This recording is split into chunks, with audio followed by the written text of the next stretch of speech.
जिन लोगों ने चौधरी देवीलाल की नीतियों की बात करी थी, जो हमारे से अलग हो गए थे, जो कहीं बेचारे बन गए थे, जो ये कहते थे कि हमें घर से निकाल दिया, हमारे ऊपर तो आरोप लगा दिया था कि घर से निकाल दिया, गोद में किसके जाके बैठ गए।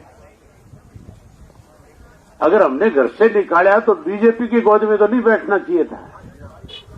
जो बीजेपी किसान की दुश्मन थी, जिस बीजेपी ने किसान को मारने के लिए 3 काले कानून बनाए, ये तो उस बीजेपी की गोद में इसलिए बैठ गए कि इनको केवल लालच राज का था। अगर ये हमारे साथ रहते तो आपका राज बन गया था कि नहीं बन गया था? राज बन जाता तो डिप्टी चीफ मिनिस्टर तो मैं ही बना देता या नहीं बना देता। लेकिन इनको विश्वास नहीं था, ये बेईमान थे। ये तो ये कहते थे हमें 15 साल हो गए राज से बाहर, अब हम ज्यादा दिन बाहर नहीं रह सकते। अब राज में तो चले गए, अब आम आदमी क्या कहता है इनके बारे में? आम आदमी ये कहता है कि नहीं ये लुटेरे हैं? ये कहते हैं कि नहीं कहते कमीशन खाने वाले लोग हैं, ये किसान के दुश्मन है। अब तो जेब पहले मेरी काटा करते थारी काटने लग गए। मेरा कहने का मतलब है तुम इस सरकार को बदलना चाहते हो और हमेशा चौटाला साहब के, चौधरी देवीलाल के समर्थक रहे हो। चौटाला साहब ने आपके लिए विशेष रूप से 3 बातें कही है। आज की सरकार तो बुजुर्गों की पेंशन काट रही है, गरीब का पीड़ा कार्ड काट रही है।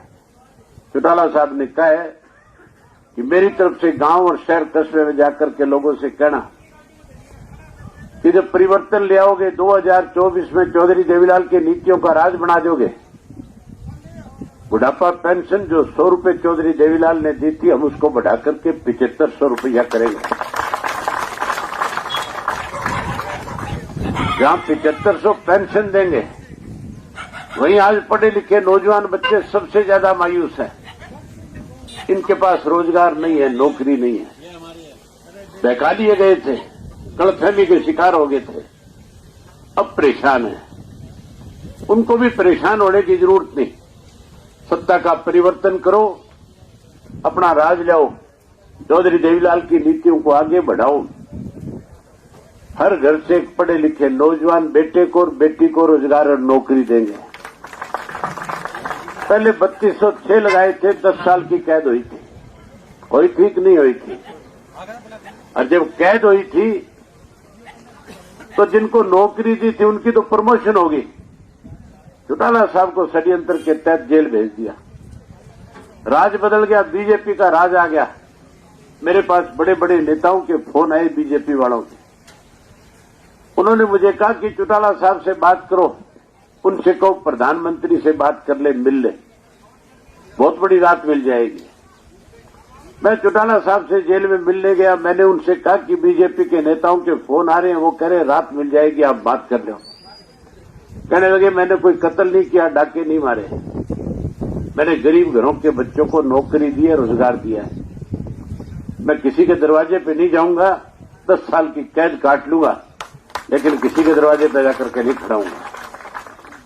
10 साल की कैद काट ली, किसी के दरवाजे पे नहीं गए। अब उन्होंने कहा कि लाखों बच्चों को हरियाणा के रोजगार और नौकरी दूंगा, जो मुझे उसके लिए फांसी भी टूटना पड़े तो कोई दिक्कत नहीं। जो बच्चे नौकरी रोजगार से रह जाएंगे उन्हें भी मायूस नहीं होने देंगे। बेरोजगारी भत्ता 21,000 रुपया सम्मान भत्ते के रूप में देंगे। आज की तारीख में सबसे ज्यादा परेशान ये महिलाएं हैं, माताएं बहनें हैं। महंगाई बढ़ गई कि नहीं बढ़ गई? गैस का सिलेंडर कितने का हो गया? 1200 का हो गया। इन दिनों में खरीदा नहीं होगा, खरीदोगे जब पता लगेगा 1200 का आएगा। महंगाई केवल सिलेंडर नहीं बढ़ा, पेट्रोल डीजल बढ़ गया, खाद बीज बढ़ गए, कीड़े मार दवाइयां बढ़ गई। आज जब माता और बहन गैस भरवाने के लिए किसी को कहती है सिलेंडर खत्म हो जाए और घर में कहती है सिलेंडर भरा के दो, तो झगड़ा हो जाता है कि नहीं हो जाता है? ये सारी हां भरा इस बात के लिए कि झगड़ा हो जाता है, क्योंकि मोदी कहता था मुफ्त में दूंगा, अरब 1200 का हो गया। चिंता मत करो, झगड़ा खत्म कर देंगे।